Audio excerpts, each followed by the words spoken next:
નમસ્કાર, agenda at 9 સાથે હું છું શિવાની। સૌથી પહેલા વાત કરીએ આજના મહત્વના સમાચારની, તો રાજ્યમાં ઠંડીનો પારો ગગડ્યો છે। જી હા, તાપમાન નીચે જઈ રહ્યું છે અને ઠંડીનો પણ અનુભવ થઈ રહ્યો છે।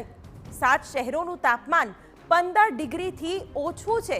નલિયામાં સૌથી ઓછું 12.2 ડિગ્રી તાપમાન નોંધાયું છે।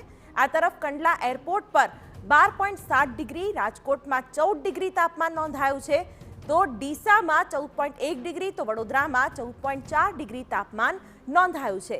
આ તરફ પોરબંદરમાં 14.5 ડિગ્રી, જ્યારે કે અમરેલીમાં 14.6 ડિગ્રી તાપમાનનો પારો નોંધાયો છે।